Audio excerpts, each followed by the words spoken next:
Hello. Hello. तो hello students, good morning to all of you. तो last lecture के अंदर हमने मीजोमेरिक इफेक्ट के बारे में पढ़ा, plus M effect, minus M effect. Inductive effect हम ऑलरेडी कर चुके हैं। तो इंडक्टिव इफेक्ट हो चुका है, मीजोमेरिक इफेक्ट हो चुका है, इनकी एप्लीकेशन हम बाद में देखेंगे। उससे पहले एक जो परमानेंट इफेक्ट और बचा है हमारे पास, that is hyper conjugative effect, या हाइपर कंजुगेशन बोलते हैं इसको। तो हाइपर कंजुगेशन, हाइपर कंजुगेशन क्या है?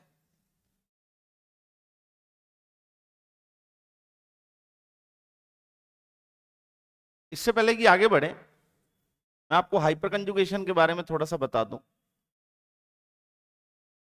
देखो, हाइपर कंजुगेशन जैसे ये है सिस्टम,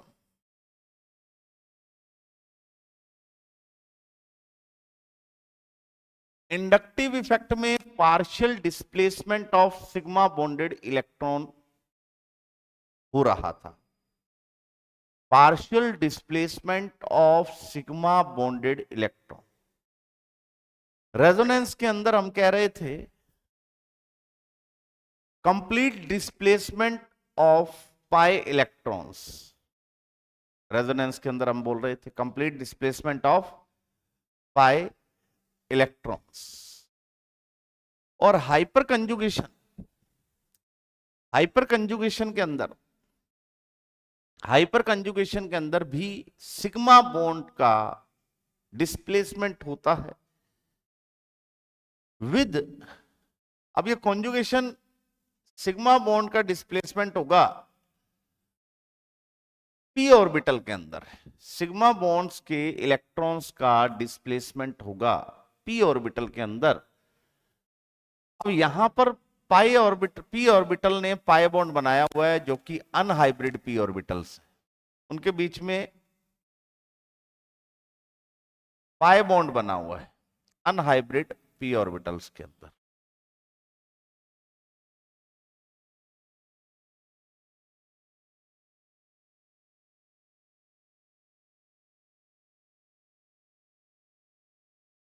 तो यहां पर ये सिग्मा बॉन्ड के इलेक्ट्रॉन जो कि पाई बॉन्ड इसके बीच में बना हुआ था पी ऑर्बिटल्स के बीच में, अनहाइब्रिड पी ऑर्बिटल्स के बीच में, इसमें इलेक्ट्रॉन्स का डिलोकलाइजेशन होगा या इलेक्ट्रॉन्स डिस्प्लेस होंगे और ये इलेक्ट्रॉन उठ के आगे चला जाएगा पी ऑर्बिटल के अंदर। तो इसकी एक रेजोनेटिंग स्ट्रक्चर बनेगी। इस specific type of resonating structure को, इस specific type of resonating structure को ही हाइपर कंजुगेटिव स्ट्रक्चर बोला जाता है। क्या बोला जाता है? Hyper conjugative structure. और इस फिनोमेना को हाइपर कंजुगेशन बोला जाता है। इस फिनोमेना को, फिनोमिनन को क्या बोला जाता है? Hyper conjugation.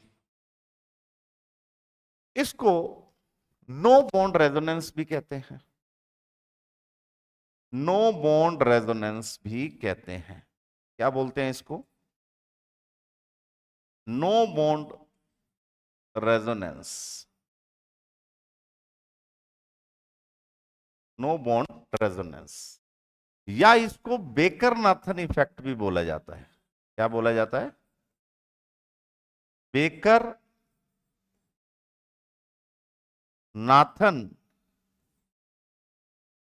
इफेक्ट, इसको बेकर नाथन इफेक्ट भी बोला जाता है। No bond resonance, hyperconjugation, यानी हाइपर कंजुगेशन एक स्पेशल टाइप ऑफ रेजोनेंस है,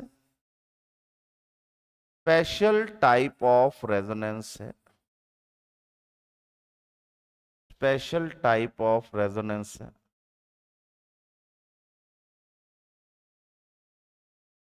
special type of resonance in which, in which sigma bonds electrons, sigma bonded electrons involves sigma bonded electrons involve. तो ये एक स्पेशल टाइप का resonance है जिसमें sigma bonded के इलेक्ट्रॉन, सिग्मा बॉन्ड के electron क्या होते हैं, इन्वॉल्व होते हैं। इसको क्या बोला जाता है, हाइपर कंजुगेशन। क्या बोला जाता है, हाइपर कंजुगेशन। अब ये जो सिग्मा बॉन्ड के इलेक्ट्रॉन किन्हीं स्पेसिफिक कंडीशंस में ही मूव होते हैं, किस सिस्टम में, किस सिस्टम में इलेक्ट्रॉन, सिग्मा बॉन्डेड इलेक्ट्रॉन का डीलोकलाइजेशन या कह सकते हैं डिस्प्लेसमेंट होगा। एक तो डबल बॉन्ड सिस्टम में तो आप देख ही चुके हो, एक ये कैटायन के साथ, क्योंकि यहां पर भी क्या है, पी ऑर्बिटल वैकेंट है, पी ऑर्बिटल इसका क्या है, वैकेंट है। तो इस पी ऑर्बिटल के अंदर इलेक्ट्रॉन का ट्रांसफर होगा, इस वैकेंट पी ऑर्बिटल के अंदर, जिसके ऊपर पॉजिटिव चार्ज मींस कोई इलेक्ट्रॉन नहीं है इसमें। तो ये कौन सा ऑर्बिटल है, वैकेंट, वैकेंट पी ऑर्बिटल। कौन सा ऑर्बिटल है, वैकेंट पी ऑर्बिटल है ये।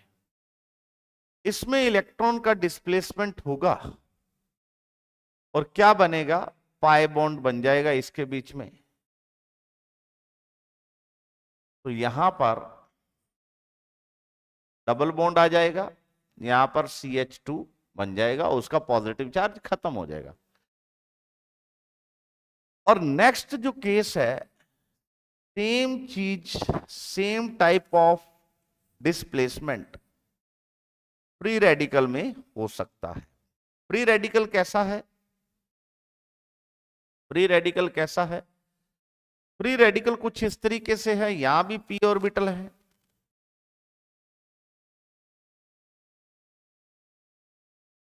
ये sp2 हाइब्रिडाइज होता है, फ्री रेडिकल sp2 हाइब्रिडाइज होता है। एक पी ऑर्बिटल में एक ही इलेक्ट्रॉन प्रेजेंट होगा, तो इसका जो एक इलेक्ट्रॉन है वो इधर माइग्रेट करेगा, डीलोकलाइज होगा या डिस्प्लेस होगा, और इसकी जो रेजोनेटिंग स्ट्रक्चर बनेगी, स्पेसिफिक रेजोनेटिंग स्ट्रक्चर को क्या बोलेंगे, हाइपर कंजुगेटिव स्ट्रक्चर। क्या बोलेंगे, हाइपर कंजुगेटिव स्ट्रक्चर। तो यहां पर डबल बॉन्ड का फॉर्मेशन हो जाएगा, पी ऑर्बिटल से, पी ऑर्बिटल के अंदर इलेक्ट्रॉन का डिस्प्लेसमेंट हुआ है।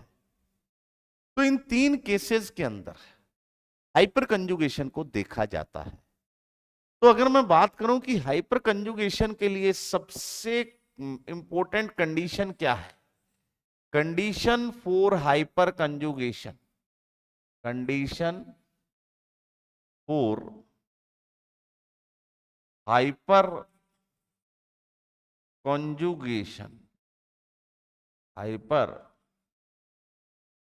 Conjugation, condition for hyper conjugation. Condition क्या है हाइपर कंजुगेशन की, कि यहां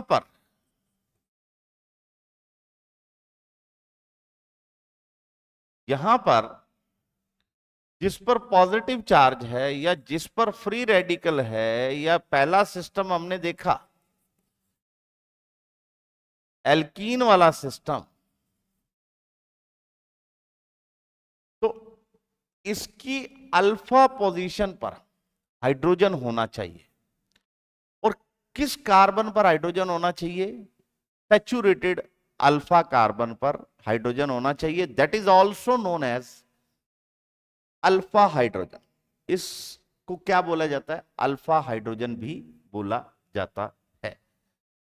तो ऐसी फ्री रेडिकल है, इसके साथ ये जो अल्फा कार्बन है, यहां पर भी अल्फा हाइड्रोजन होना चाहिए, और ये सैचुरेटेड कार्बन होना चाहिए, यानी अनसैचुरेटेड कार्बन नहीं होना चाहिए, यानी sp2 हाइब्रिडाइज या sp हाइब्रिडाइज कार्बन नहीं होना चाहिए। ये सिस्टम है, इसके साथ अल्फा कार्बन है और इसके साथ जुड़े हुए हाइड्रोजन है, सैचुरेटेड है, sp3 हाइब्रिडाइज है। तो अगर मैं कहूं कि क्या ये सिस्टम हाइपर कंजुगेशन शो कर सकता है। अगर अपन बात करें तो क्या ये सिस्टम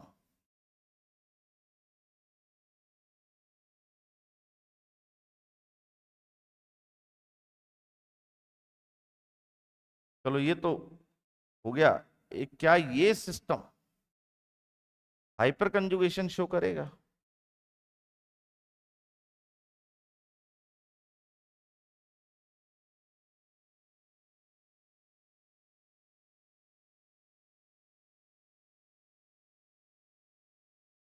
ये अल्फा कार्बन है, इससे जुड़ा हुआ हाइड्रोजन, क्या ये हाइपर कंजुगेशन शो करेगा? नहीं। ये sp2 हाइब्रिडाइज कार्बन है, ये sp2 हाइब्रिडाइज कार्बन का जो हाइब्रिड ऑर्बिटल है और इसका वैकेंट ऑर्बिटल है, ये परपेंडिकुलर हो जाएंगे, तो यहां पर हाइपर कंजुगेशन नहीं होगा। यहां इस सिस्टम में हाइपर कंजुगेशन नहीं हो सकता। हम ये कह सकते हैं कि हमारे पास जो अल्फा कार्बन होना चाहिए, that will be saturated, that should be saturated, that should be saturated.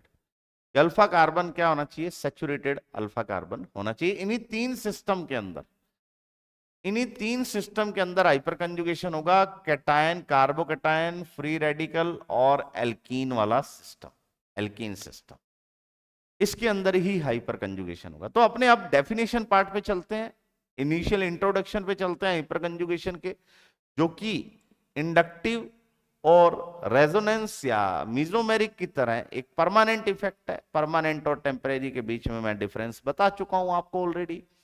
Permanent effect वो होता है जो कि रिएजेंट की एब्सेंस में भी चलता रहता है, और टेम्परेरी इफेक्ट वो होता है जो रिएजेंट की प्रेजेंस में ही होगा, और जैसे ही हम रिएजेंट को रिमूव करेंगे तो वो क्या हो जाएगा? वो क्या हो जाएगा? बंद हो जाएगा इफेक्ट। ठीक है, उसको क्या बोलेंगे हम? Temporary effect. तो इसमें बोलेंगे हम, it is delocalization of sigma electron with p orbital. It is delocalization of sigma electrons. ये देखिए, ये सिग्मा बॉन्ड बना हुआ है, ये sp3 हाइब्रिडाइज कार्बन एटम है। ठीक है, ये sp3 हाइब्रिडाइज कार्बन एटम है, ये sp3 हाइब्रिडाइज, और ये कौन सा बॉन्ड है? सिग्मा बॉन्ड है। कैसा बॉन्ड है? सिग्मा बॉन्ड है। और यहां पर पाई बॉन्ड का फॉर्मेशन है, ये कैसा बॉन्ड है? पाई बॉन्ड है। कैसा बॉन्ड है? पाई बॉन्ड है। तो orbital diagram showing hyper conjugation in propene, propene में दिखाया गया। तो ये सिग्मा बॉन्ड, इसके पी ऑर्बिटल में इलेक्ट्रॉन जाएंगे, ये पी ऑर्बिटल का जो ये इलेक्ट्रॉन है, ये आगे मूव कर जाएगा। देखिए, इसके इलेक्ट्रॉन इधर आए, तो ये इलेक्ट्रॉन इधर आगे मूव करके, तो यहां पर बॉन्ड लेस रेजोनेंस हो गया, जिसको क्या बोलते हैं? हाइपर कंजुगेशन, और अगले वाले कार्बन पे, नेक्स्ट कार्बन पे नेगेटिव चार्ज अराइज हो गया। Also known as, also known as, also known as sigma pi conjugation, also known as sigma pi conjugation, or or or bond और नो बॉन्ड रेजोनेंस, और क्या बोलेंगे इसको? No bond resonance. तो hyper conjugation is also known as sigma pi conjugation, sigma pi conjugation, sigma pi conjugation, और no bond resonance, और no bond resonance, no bond resonance, और Baker Nathan effect. Hyper conjugation is also known as sigma pi conjugation, no bond resonance, और hyper conjugation effect, और Baker Nathan effect. It में takes place in alkenes, alkynes. ये देखो, मैंने आपको alkene के बारे में बताया था, लेकिन एल्काइंस भी अनसैचुरेटेड सिस्टम है, वो भी शो कर सकते हैं। जनरली एल्कीन्स में आपको जितने भी क्वेश्चन मिलेंगे वो एल्कीन्स के मिलेंगे, आपको एल्काइंस का बहुत कम आपको देखने को मिलेगा। कोई एग्जांपल? कार्बोकेटायंस और free radicals, and benzene nucleus. अब ये बेंजीन न्यूक्लियस क्या है इसके बारे में बताता हूं, वैसे ही एल्कीन सिस्टम ही है, ठीक है। बेंजीन न्यूक्लियस क्या है बता देता हूं आपको। ये बेंजीन न्यूक्लियस है, जैसे हमने डबल बॉन्ड में किया था, डबल बॉन्ड के साथ अल्फा कार्बन के साथ जुड़ा हुआ हाइड्रोजन इन्वॉल्व हो रहा था,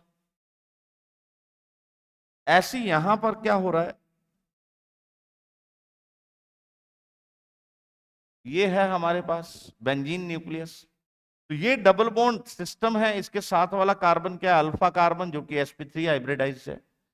तो ये इलेक्ट्रॉन इधर मूव करेंगे तो ये इलेक्ट्रॉन कहां चले जाएंगे, आगे मूव कर जाएंगे, ठीक है जी। तो ये क्या बना देगा, ये वाला पार्ट बना देगा। तो यहां पर आ गया CH2 H+ negative charge, double single double. तो इसको बोलते हैं बेंजीन न्यूक्लियस, बेंजीन न्यूक्लियस। तो किस किस सिस्टम में किस किस जगह पे हाइपर कंजुगेशन लग रहा है, इट में takes place in alkenes, alkynes, carbocation, free radical and benzene nucleus.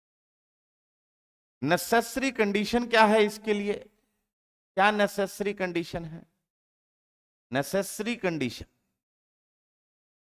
Necessary condition है presence of at least one hydrogen at saturated carbon which is with respect to alkene, which is alpha with respect to alkene, alkynes, carbocation, free radical and benzene nucleus. Presence of at least one hydrogen at saturated carbon which is alpha with respect to alkene, alkynes, carbocation, free radical और benzene nucleus. सबसे पहला है hyper conjugation इन alkenes. Alkenes के अंदर hyper conjugation बताया गया। तो यहां पे क्या है, delocalization of sigma bond electrons. ये देखो ये सिग्मा बॉन्ड इलेक्ट्रॉन्स है, मैंने बता चुका हूं इसके अंदर delocalization of sigma bond electron. यहां ये ध्यान रखने वाली बात है कि हाइपर कंजुगेशन के अंदर सिग्मा बॉन्ड के इलेक्ट्रॉन्स पार्टिसिपेट कर रहे हैं, सिग्मा बॉन्ड के इलेक्ट्रॉन्स पार्टिसिपेट कर रहे हैं। Bond electrons in pi star orbital by hyperconjugation. कि जो एल्कीन का पाई स्टार ऑर्बिटल है, एंटी बॉन्डिंग ऑर्बिटल है, पाई बॉन्ड एक बॉन्डिंग बनाता है, एक एंटी बॉन्डिंग ऑर्बिटल। तो एंटी बॉन्डिंग ऑर्बिटल के अंदर इन इलेक्ट्रॉन्स का डिस्प्लेसमेंट हो जाएगा, डीलोकलाइजेशन हो जाएगा सिग्मा बॉन्ड के इलेक्ट्रॉन्स का by hyper conjugation in the case of alkene can be depicted as in figure. तो आपको एल्कीन का केस बता रखा है।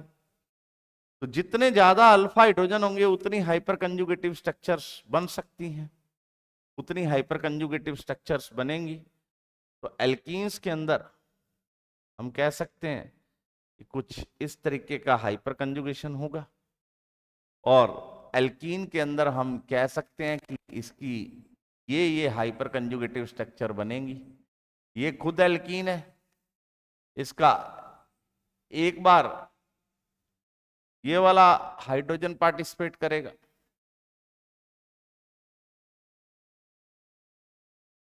एक बार ऊपर वाला, एक बार नीचे वाला।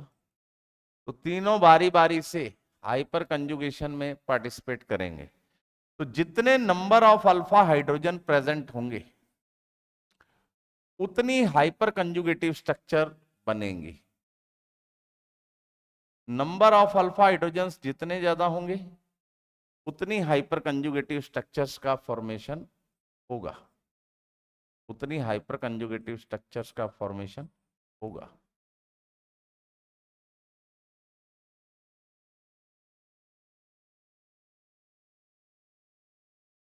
ये रहा, नेक्स्ट हो जाएगा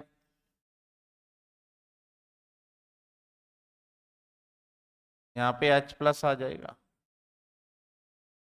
डबल बॉन्ड CH2-। तो जितने ज्यादा अल्फा हाइड्रोजन प्रेजेंट होंगे उतनी ज्यादा हाइपर कंजुगेटिव स्ट्रक्चर का फॉर्मेशन होगा। इस तरीके से हाइपर कंजुगेशन हो जाएगा इसके अंदर।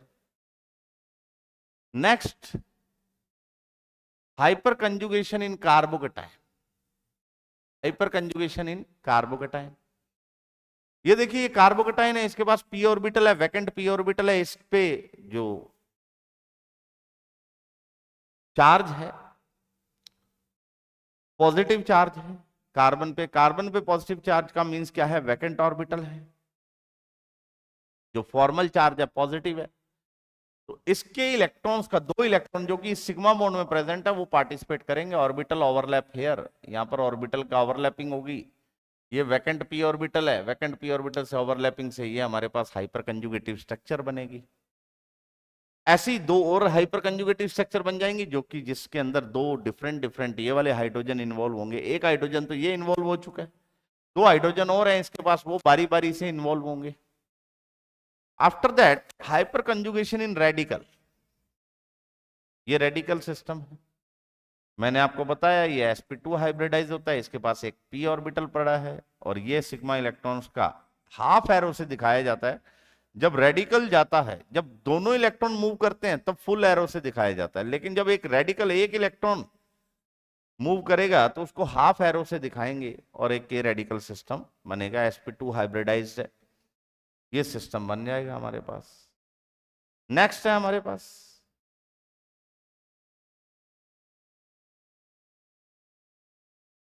हाइपर कंजुगेशन इन टोलुइन यानी बेंजीन न्यूक्लियस। जो आपको बात की गई थी, बेंजीन न्यूक्लियस के अंदर हाइपर कंजुगेशन, बेंजीन न्यूक्लियस के अंदर हाइपर कंजुगेशन। तो ये दे रखा है आपको, टोलुइन दे रखा है, ये बेंजीन रिंग है, ये टोलुइन का sp3 हाइब्रिडाइज कार्बन एटम है, जो कि अल्फा पोजीशन पे है। ये हाइड्रोजन इधर मूव करेंगे तो ये इलेक्ट्रॉन इधर मूव कर जाएंगे, इन इलेक्ट्रॉन्स का मूवमेंट होगा, double bond CH H H plus, negative charge single double, फिर नेगेटिव इधर मूव करेगा तो ये इलेक्ट्रॉन इधर मूव कर जाएगा,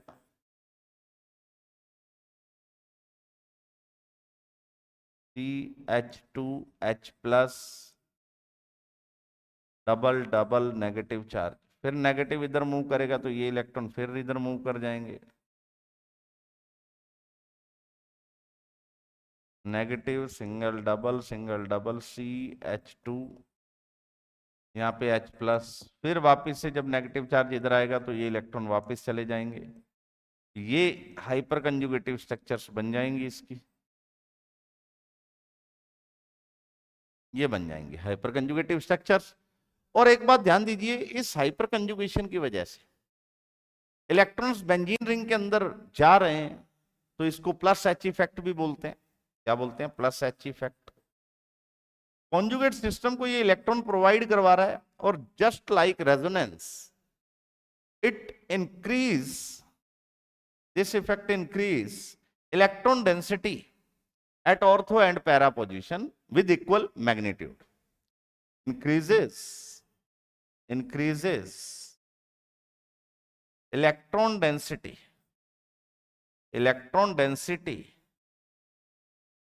increases electron density at ortho and para position ortho and para position with equal magnitude,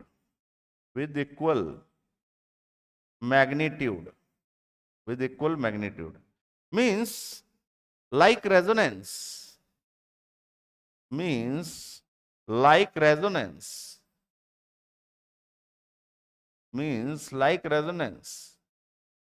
This effect also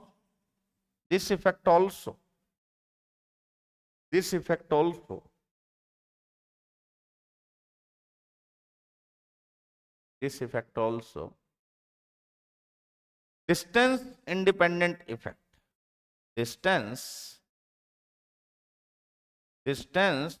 independent effect,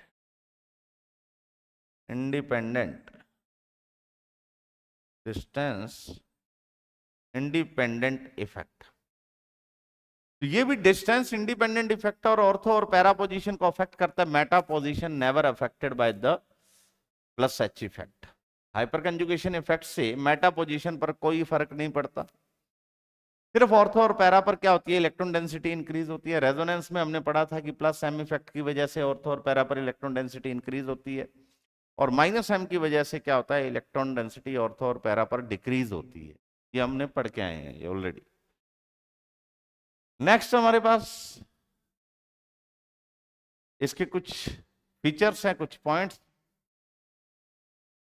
इस point के अंदर the effect of electron displacement due to this type of resonance is called hyper conjugation.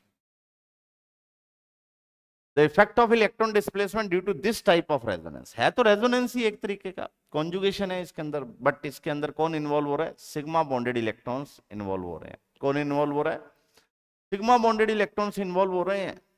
तो इसको क्या बोला जाता है, इसको क्या बोला जाता है, हाइपर कंजुगेशन बोला जाता है। इस टाइप के रेजोनेंस को क्या बोला जाता है, hyper conjugation. Since canonical forms of this resonance may not contain any bond between hydrogen and carbon, so hyperconjugation is also known as no bond resonance, कि इसके अंदर कार्बन और हाइड्रोजन के बीच में कोई भी बॉन्ड प्रेजेंट नहीं होता, तो this effect is also known as no bond resonance. तो ये लाइन बड़े ध्यान से पढ़नी है आपको, no bond resonance. These resonating structures only suggest that, ये जो रेजोनेटिंग स्ट्रक्चर है इसकी जो बन रही है वो क्या सजेस्ट करती है, there is some ionic character between carbon and hydrogen bond, कि यहां से H+ आ गया अगर इसके बीच में कार्बोकेटाइन के साथ था अगर, तो इस कार्बन और हाइड्रोजन के बीच में कुछ आयनिक कैरेक्टर आ जाते हैं। क्या आ जाते हैं, ionic character. Carbon carbon double bond acquire some single bond character. Carbon carbon double bond, ये किसकी बात कर रहे हैं यहां पर, जो एल्कीन है, जो एल्कीन है उसके बीच में क्या हो जाता है, सिंगल बॉन्ड कैरेक्टर आ जाता है। देखिए यहां पर पहले क्या था, डबल बॉन्ड था, यहां पर डबल बॉन्ड था, इस कार्बन कार्बन के बीच में डबल बॉन्ड था, और इस डबल बॉन्ड के बीच में क्या आ गया, सिंगल बॉन्ड कैरेक्टर आ गया। क्या आ गया, single bond character, single bond character आ गए हैं। तो carbon carbon double bond acquires some single bond characters, carbon carbon double bond acquires some single bond character. Number of no bond resonating structure due to hyperconjugation is equal to number of alpha hydrogens in aliphatic system. देखिए जितने alpha hydrogens होंगे उतनी number of no bond resonating structures का formation होगा। जैसे कि अपन ऊपर की तरफ चले, एलिफेटिक सिस्टम की बात करें,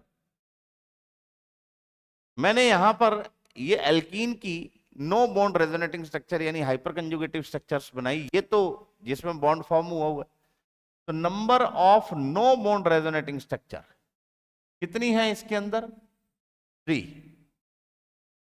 ये क्या है, नंबर ऑफ, देखो यहां पर भी कार्बन और हाइड्रोजन के बीच में बॉन्ड नहीं है, कार्बन और हाइड्रोजन के बीच में बॉन्ड नहीं है, कार्बन और हाइड्रोजन के बीच में बॉन्ड नहीं है। Number of no bond, number of no bond resonating structures, number of no bond resonating structures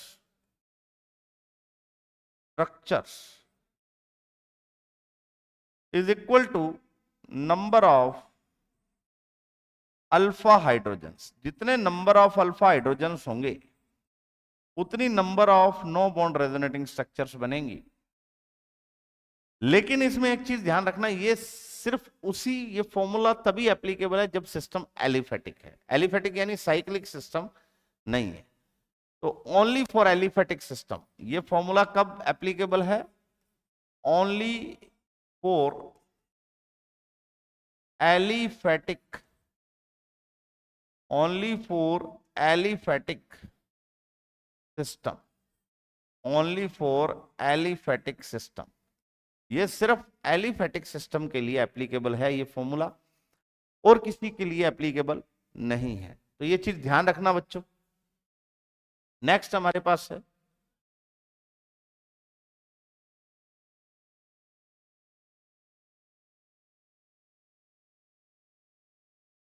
next है, इसके अंदर आपको बताने number of alpha hydrogen in the following molecules और आयंस। आपको इसके अंदर number of alpha hydrogen molecules बताने हैं। ये बड़ा इंपॉर्टेंट क्वेश्चन बनता है कि आपको डिफरेंट डिफरेंट आयंस या मॉलिक्यूल दिए होते हैं, जिसके अंदर आपको क्या बताना होता है? नंबर ऑफ अल्फा हाइड्रोजन्स का नंबर बताना होता है। तो जैसे कि यहां पर फर्स्ट एग्जांपल है CH3, CH2 plus, CH plus और C2H5 को मैं ओपन करके लिख रहा हूं। तो ये CH कार्बोकेटाइन है, इसके साथ वाला कार्बन अल्फा है और इसके लेफ्ट वाला कार्बन भी अल्फा है, साथ वाला।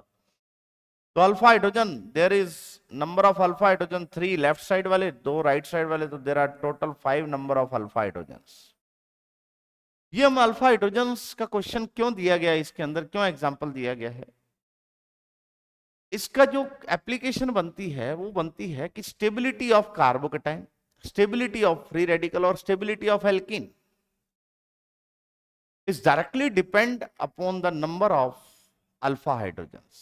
If number of alpha hydrogen are more, then stability of corresponding species is also high. Means we can say stability of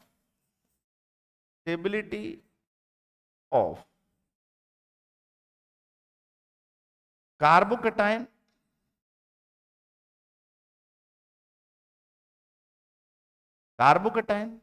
और फ्री रेडिकल और alkene is directly proportional to the number of hyperconjugative structures, number of hyperconjugative structures, number of hyperconjugative structures directly proportional to the number of hyperconjugative structures.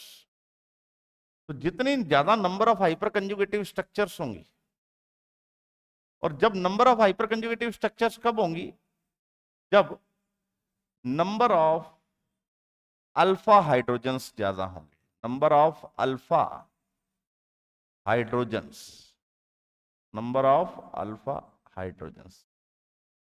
तो ये हमारे पास alpha hydrogen को calculate करने का reason होता है कि हम क्यों अल्फा हाइड्रोजन कैलकुलेट करते हैं। ऐसे ये फ्री रेडिकल दे रखा है, इसके साथ ये वाला कार्बन अल्फा है, ये C2H5 है, तो CH2 CH3 हो जाएगा, इसको हम ओपन करके लिख सकते हैं।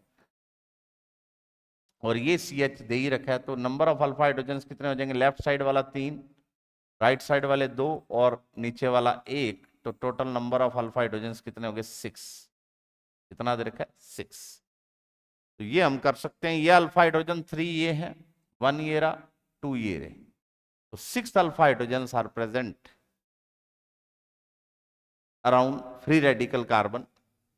अब इसके अंदर कार्बोकेटाइन है, ये भी हाइड्रोजन है, ये भी हाइड्रोजन है, ठीक है।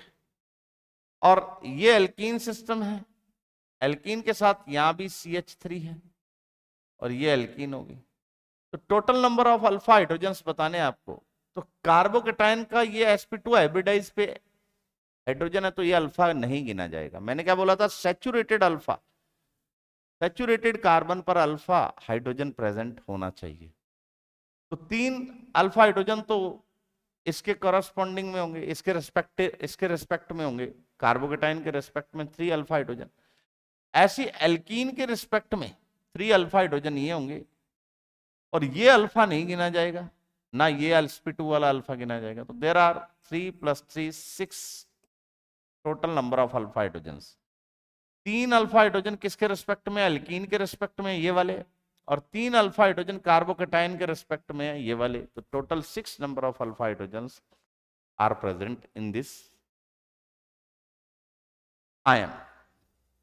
नेक्स्ट हमारे पास एल्कीन दे रखी है, ये रही एल्कीन, ये रहा अल्फा कार्बन, ये रहा अल्फा कार्बन, ये रहा अल्फा कार्बन, ये रहा अल्फा कार्बन। तो हर कार्बन पर 3 3 3 हाइड्रोजन है, और सारे के सारे कार्बन कैसे हैं? Saturated carbon. सारे के सारे कार्बन कैसे हैं? सैचुरेटेड कार्बन है। तो यहां पर total number of alpha hydrogen कितने होंगे? 12 अल्फा हाइड्रोजन। कितने हैं? 12 alpha hydrogens, 12 alpha hydrogen atoms are present in this system. तो अल्फा हाइड्रोजन का जितना नंबर ज्यादा होगा उतनी स्टेबिलिटी ज्यादा होगी, उतनी ही स्टेबिलिटी ज्यादा होगी। ठीक है जी। अब कुछ रेजोनेंस के बारे में इंपॉर्टेंट पॉइंट है, उससे पहले इंडक्टिव, मिजोमेरिक और हाइपर कंजुगेटिव इफेक्ट में आपको कंपैरिजन दे रखा है। इनके अंदर कंपैरिजन दे रखा है, तो कंपैरिजन आप देख लेना, मैं ऑलरेडी बता चुका हूं आपको। कुछ इंपॉर्टेंट पॉइंट्स हैं जो कि रेजोनेंस के रिगार्डिंग है, रेजोनेंस के रिस्पेक्ट में दिए हुए हैं, रेजोनेंस के रिस्पेक्ट में दिए हुए हैं कुछ इंपॉर्टेंट पॉइंट्स। तो पहला इंपॉर्टेंट पॉइंट क्या कहता है रेजोनेंस के रिस्पेक्ट में? हाइपर कंजुगेशन खत्म हो चुका है बच्चे। हाइपर कंजुगेशन हमने 3 सिस्टम में देखा, number of hyper conjugative structure. अभी हम हाइपर कंजुगेशन का नेक्स्ट जो हमारा टॉपिक होगा, इंपॉर्टेंट पॉइंट पढ़ने के बाद, ये रेजोनेंस की इंपॉर्टेंट पॉइंट है। तीनों हमारे इफेक्ट खत्म हो चुके हैं, इंडक्टिव, रेजोनेंस और हाइपर कंजुगेशन। ये कुछ रेजोनेंस के पॉइंट्स हैं, और इसके बाद हम पढ़ेंगे एप्लीकेशन ऑफ हाइपर कंजुगेशन, और फिर उसके बाद हम पढ़ेंगे एप्लीकेशन ऑफ रेजोनेंस या मिजोमेरिक इफेक्ट, और फिर हम कंबाइन एप्लीकेशन भी इसके अंदर पढ़ेंगे कि कंबाइन एप्लीकेशन कौन कौन सी है इन तीनों इफेक्ट्स की। ठीक है, तो ये हमारे पास आ गया पहला point. If any group has more than 1 pi bond, जैसे ट्रिपल बॉन्ड है, इसके पास 2 पाई बॉन्ड है, इन कॉन्जुगेशन डबल, सिंगल, पाई, सिंगल, पाई, सिग्मा, पाई, बस एक डबल बॉन्ड के पास एक ही पाई है, ट्रिपल बॉन्ड के पास 2 पाई है। तो if any group has more than 1 pi bond in conjugation, then only one pi bond, then only 1 pi bond will take part in delocalization. 1 pi bond will take part in delocalization. तो इन दो में से, 2 पाई में से only 1 पाई ही participate करेगा। ये electron इधर या इधर मूव कर सकते हैं। जनरली क्या होगा, sp की तरफ ही मूव करते हैं, sp हाइब्रिडाइज एटम है ये। ठीक है, तो sp की तरफ मूव कर जाएंगे, ये sp हाइब्रिडाइज है। Out of 2 pi bonds only 1 pi bond will take part in delocalization. ये sp हाइब्रिडाइज है, ये sp2 हाइब्रिडाइज है, तो इलेक्ट्रॉन का मूवमेंट इस तरीके से इस डायरेक्शन में रहेगा। तो अगर एक से ज्यादा पाई बॉन्ड हैं किसी के पास, तो only 1 pi bond will takes 1 pi bond delocalization will take place. ठीक है, नेक्स्ट है B part. If any conjugate position has more than 1 lone pair, अगर किसी के पास एक से ज्यादा लोन पेयर है, then only 1 lone pair will take part. अगर एक से ज्यादा पाई बॉन्ड है तो एक ही पाई बॉन्ड पार्टिसिपेट करेगा, एक से ज्यादा लोन पेयर है तो एक ही लोन पेयर पार्टिसिपेट करेगा। देखिए ये लोन पेयर है, लोन पेयर सिंगल डबल, तो ये इलेक्ट्रॉन इधर जाएंगे, ये इलेक्ट्रॉन इधर जाएंगे, तो ओनली एक ही, इसके पास, इस ऑक्सीजन एटम के पास 2 लोन पेयर प्रेजेंट है। कितने लोन पेयर प्रेजेंट है? There are 2 lone pairs present at each at oxygen atom. Only 1 lone pair will take part in conjugation. तो ये दूसरा इंपॉर्टेंट पॉइंट हो गया हमारा। नेक्स्ट इंपॉर्टेंट पॉइंट है, if any conjugate position has pi bond and any of the positive charge, negative charge, odd electron, lone pair electron, then only pi bond will take part in delocalization or priority. क्या कहानी है इसकी, देखते हैं कि अगर pi bond के साथ lone pair, positive charge, negative charge या फ्री रेडिकल, कोई सा भी है, तो यहां पर देखिए इसके अंदर ये लोन पेयर है, डबल सिंगल डबल, यहां पाई बॉन्ड भी इलेक्ट्रॉन है, तो यहां पर पाई बॉन्डेड इलेक्ट्रॉन ही पार्टिसिपेट करेंगे इसके अंदर, lone pair will not take part in delocalization. Lone pair do not participate in conjugation process. Lone pair will do not participate in conjugation process. Only pi bond, double single double, तो ये electron ही participate करेंगे इसके अंदर, ये electron ही participate करेंगे। तो अगर पाई बॉन्ड के साथ अगर कोई ऑप्शन आ जाए कि पाई बॉन्ड के साथ पाई बॉन्ड कॉन्जुगेशन में पाई बॉन्ड के साथ पाई के साथ पॉजिटिव चार्ज है, पाई के साथ नेगेटिव चार्ज है, पाई के साथ, तो पाई के साथ पाई ही कॉन्जुगेशन करेगा, कॉन्जुगेशन में जाएगा, पॉजिटिव या नेगेटिव चार्ज कॉन्जुगेशन में नहीं जाएगा, पॉजिटिव या नेगेटिव चार्ज कॉन्जुगेशन में नहीं जाएगा। ठीक है जी। नेक्स्ट है, इसके अंदर बताया गया कि ये जो लाइन है, nitrogen has pi bond as well as lone pair, nitrogen के पास एक पाई बॉन्ड है और एक लोन पेयर है, but only pi bond of nitrogen will take part in delocalization, but only pi bond of nitrogen will take part in delocalization, सिर्फ और सिर्फ पाई बॉन्ड का इलेक्ट्रॉन ही पार्टिसिपेट करेगा किसके अंदर, डीलोकलाइजेशन प्रोसेस के अंदर, डीलोकलाइजेशन प्रोसेस के अंदर ओनली क्या करेगा, पाई बॉन्ड ही पार्टिसिपेट करेगा।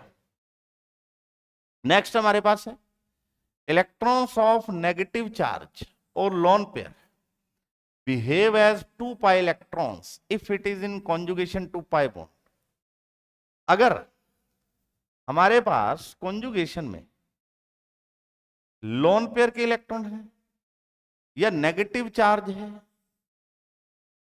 ठीक है, तो ये 2 पाई इलेक्ट्रॉन की तरह बिहेव करेंगे, कितने पाई इलेक्ट्रॉन की तरह बिहेव करेंगे, 2 पाई इलेक्ट्रॉन्स, दो इलेक्ट्रॉन्स को, क्योंकि पाई बॉन्ड में क्या हो रहा है, 2 इलेक्ट्रॉन ही पार्टिसिपेट करते हैं, क्या करते हैं, 2 इलेक्ट्रॉन्स ही पार्टिसिपेट करते हैं। तो ये पहला एग्जांपल है कि इसके अंदर जो लोन पेयर है उसको हम क्या मानेंगे, 2 पाई इलेक्ट्रॉन, इसमें कॉन्जुगेशन में कितने इलेक्ट्रॉन पार्टिसिपेट कर रहे हैं, 2 पाई ये हो गए, 2 पाई ये हो गए, पाई बॉन्ड के इलेक्ट्रॉन को भी 2 पाई मानेंगे और लोन पेयर को भी 2 पाई मानेंगे, 4 पाई इलेक्ट्रॉन पार्टिसिपेट कर रहे हैं। जैसे कि ये सिस्टम है, इसमें बताइए कि कितने इलेक्ट्रॉन पार्टिसिपेट कर रहे हैं, इसमें कितने इलेक्ट्रॉन पार्टिसिपेट कर रहे हैं डीलोकलाइजेशन में, कितने पाई इलेक्ट्रॉन, तो एक पाई बॉन्ड में 2 पाई इलेक्ट्रॉन, 4 पाई इलेक्ट्रॉन और एक लोन पेयर है, तो 6 पाई इलेक्ट्रॉन सिस्टम है। ये कैसा है, 6 पाई इलेक्ट्रॉन सिस्टम है।